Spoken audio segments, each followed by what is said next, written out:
Almost half of all traffic crashes occur at intersections. As a smart driver, it's critical that you locate intersections and find other vehicles and road users to keep yourself safe. Today we're going to give you tips and strategies to stay safe at intersections. Stick around, we'll be right back with that information.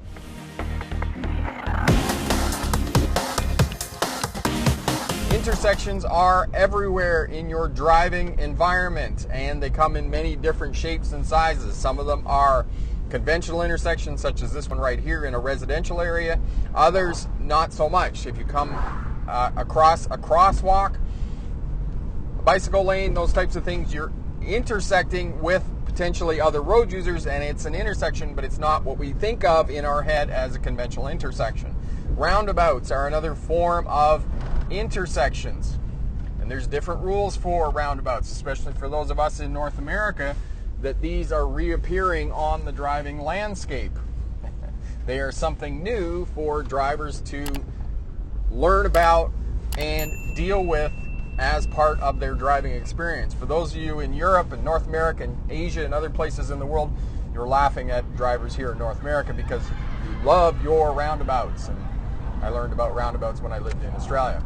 So when you're proceeding through roundabouts, through intersections, you have to scan in advance, and this person wants to go, so I'm going to let them go because I don't want to turn in beside them. Complex intersections are easy to locate because they're marked with traffic lights, and we can see the traffic lights. We scan the intersection before proceeding through. The way is clear, the light is green, there's no road users that are going to cross our path of travel. Here, crosswalk, which is completely at the intersection, but you need to be looking for road users. That is an obscure intersection because it's wintertime, the road markings are almost scraped off the road, and there's just a little sign, a regulatory sign over on the right telling you that there's a crosswalk there. But that is an intersection. There's another intersection here, easy because it's a complex intersection marked by traffic lights. Now, there are other intersections along here that are intersecting with the major road. They're controlled by a stop sign. This one, for example, there's no vehicles, no road users. There's a school on the left. We have another intersection with a marked crosswalk here, which is highly visible because of flashing lights. Another intersection over here. And if you can train yourself to take note of these intersections as you're driving in a straight line and looking farther down the road, this is going to keep you safer. Controlled intersection, vehicle turning, no other road users. Pedestrian waiting, back from the intersection. And this is what you need to do. Intersection over here, crosswalk on the right here. Again, the lines are faint. It's difficult to see them, but that is an intersection. We have all of these businesses along here where we potentially intersect with vehicles going in and out of the business or the service or whatnot. Here, another crosswalk. So you are dealing with intersections as part and parcel of your driving, and to keep yourself safe and not to be part of that statistic where more than 40% of crashes occur at intersections, you need to locate intersections. In the city, it's a little easier to locate the intersections because we know there's an intersection approximately every city block. There's controls, yield signs, stop signs, traffic lights, complex intersections, those types of things. Road markings between us and bicycle lanes where we could potentially intersect with a bicycle. So if we're coming up to the corner, we're going to make a right-hand turn, we could intersect with the bicycle. And as any of the smart drivers who've been watching my videos, I always say stay back so you can see the tires of the vehicle in front of you making clear contact with the pavement.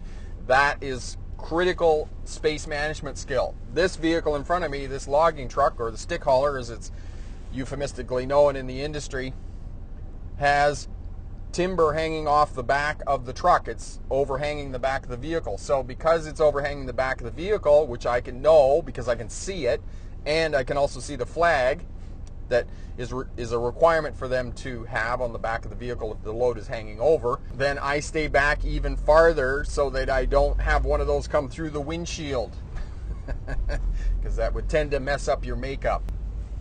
Scanning the intersection, staying back from the truck. The truck is accelerating slowly because it's heavy and loaded, And so I'm not really getting excited. I'm not going around the vehicle. I'm not in a big hurry. Scanning the intersections, entrances to the malls, intersection here, intersections into the services, there's nobody there. MIT, locating intersections, mapping intersections, and tracking road users at the intersections, other vehicles, red light runners, pedestrians crossing against the light. Depending on what time of the day it is, if it's 10 o'clock at night and you're in a city area that has lots of bars and those types of things around, you may encounter drunk drivers or drunk pedestrians who are going to cross against the light and those types of things. Scanning, no pedestrians. I got a vehicle in the turn lane here. The vehicle has come to a stop and we're proceeding out onto the roadway. We can see that we have a merge here. Because we have a merge, we're shoulder checking to the left to make sure nobody's trying to sneak past us there. We signal over. And we're staying to the top side of the curve. Even in a passenger vehicle, stay up here. That way you're going to have a better line of sight. I can also see up here the vehicle's out on the highway. Signal on as the truck driver has in front of me. There's a vehicle beside me. He's moving over into the other lane. I can see the signal. Very nice of them. If you can do that, that helps. There's a scale, a DOT scale here. So this is why the truck drivers are moving over into the left-hand lane, because the DOT scale is in the middle. There's a slip lane here, a deceleration lane, so there's another intersection right here. I'm scanning the intersection. There's nobody in the intersection. There's a vehicle turning. The vehicle is stopped. To keep yourself safe and to be a defensive driver, you need to locate the intersections and you need to scan them. We've got somebody on the side of the road, so defensive movements. We're moving over to the left to get around these vehicles because you don't know what they're doing. Shoulder checking back. And if you do that, on your driver's test, you have somebody on the side of the road. You can't just kind of move half over into the other lane. Don't do that. You have to change lanes completely into the other lane and then completely back into the lane of travel. You see that the logging trucks went into the DOT scale.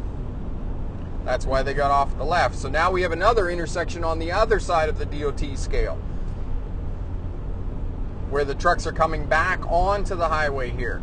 So we know that, so we're going to stay on the inside lane because there's vehicles, trucks potentially could be merging back on the inside here.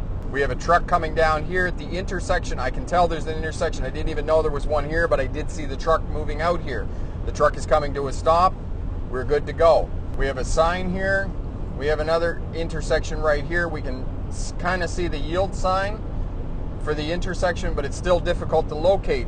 And some of these intersections are going to be more difficult to locate on roadways and highways and those types of things because they're farther apart, and in some areas, depending where you live, they're going to be kind of scattered out. They're not going to be at regular intervals. So you're going to have to look farther down the road and try and figure out where these are and those types of things. This one here will tell you there's an exit off to a different highway that you can intersect with. All of these tourist information signs as well will give you clues that there are businesses that you potentially could intersect with, vehicles coming in and out of the businesses.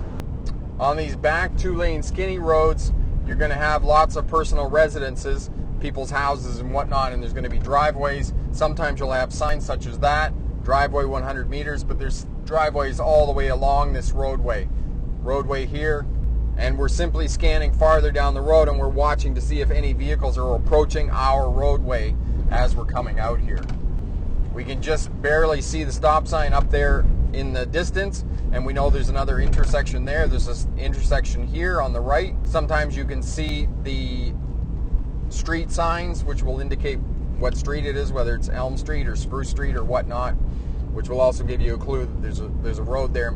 Traffic signs as well will help you to locate intersections. And then we have intersection signs, cautionary signs, which specifically tell you that there are intersections that you're approaching here, and this one tells you that there's a T intersection here off to the right. Intersection off to the left, some traffic signs here. We can see that we have a crosswalk here. We have a cautionary sign on the right, which indicates that there potentially could be pedestrians crossing the roadway and will intersect with your path of travel. For another video, click here. To subscribe, click here. And remember, pick the best answer, not necessarily the right answer. Have a great day. Bye now.